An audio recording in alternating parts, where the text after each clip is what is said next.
Assalamualaikum warahmatullahi wabarakatuh. Kembali di Mbah Andi channel.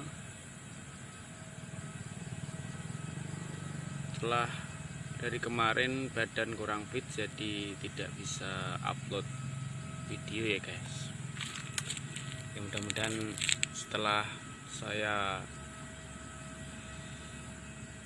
berobat, membeli obat di apotek, alhamdulillah mendingan, dan saya sekarang mau mengupload sebuah videonya yang ringan-ringan saja guys, yaitu bagaimana kita mengamalkan suatu amalan atau wirid ataupun sholawat itu agar cepat sampai, atau istilahnya itu manjur atau jadi kita sering punya banyak amalan. Bagi orang spiritual pasti tahu kalau amalan itu adalah banyak faktornya yang menjadi sebabnya kegagalan. Oleh karena itu, yang penting adalah hal-hal yang perlu kita ketahui ya, apa tentang amalan itu. Yang pertama adalah niat. Niat kita itu harus suci guys. Kalau kita beramal mengamalkan suatu ilmu itu jangan hanya karena apapun. Kalau kita tujuannya sudah keliru, hasilnya itu ya keliru. Yang kedua adalah suci secara badan,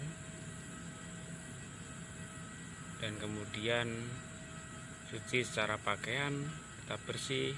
Tempat juga untuk zikir atau sholat kita bersih, dan juga yang lain yang mendukung yang lainnya adalah mungkin hal-hal seperti wewangian dan sebagainya, itu yang mendukung agar kita itu berkonsentrasi terhadap proses amalan atau zikir.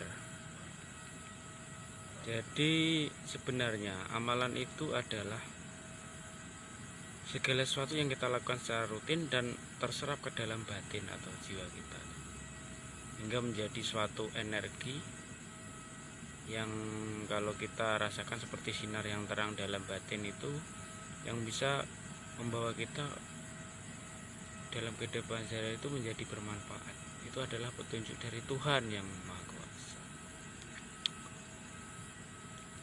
Oleh karena itu, yang terpenting itu adalah amalan yang di dalam rohani kita, dalam qalbu.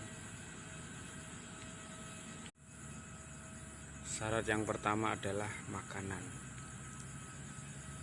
Makanan itu yang harus kita makan, yang pertama itu adalah yang pasti harus halal. Halal ini dalam konteksnya yang bukan dilarang agama kita, yang tidak lazim jangan dimakan, dan yang dibilang halal itu adalah dari rezeki yang benar-benar dari keringat kita ya guys. Jangan dari hasil yang tidak jelas ataupun hal-hal yang riba atau haram yang membuat suatu amalan kita menjadi terhalang. Kenapa? Karena barang yang haram jika masuk dalam tubuh kita itu membuat amalan kita itu menjadi terhalang guys. Doa-doa kita menjadi terhalang ya kan? Dan yang kedua itu pakaian itu contohnya kita harus bersih dari najis, dari sesuatu yang bisa membuat kita itu tidak berkonsentrasi dalam beribadah atau berzikir atau mengamalkan suatu amalan. Dan yang ketiga itu tempat. Usahakan tempat yang sepi guys, yang sejuk, sepi, yang jauh dari keramaian, yang bisa membuat orang itu menjadi tenang, menjadi orang yang khusyuk dalam beribadah. Jadi poin itu adalah 1, 2, dan 3. Dan yang terakhir adalah rutinitas atau istiqomah. Jadi amalan itu harus istiqomah. Kalau kita tidak istiqomah, mungkin amalan itu tidak akan bernilai atau tidak ada reaksinya, tidak ada hasilnya. Ya, itu cukup sekian dari saya. Mudah-mudahan bermanfaat. Jika kurang dari saya al-fakir, dan selebihnya itu adalah kepunyaan Allah Subhanahu wa taala. Wassalamualaikum warahmatullahi wabarakatuh.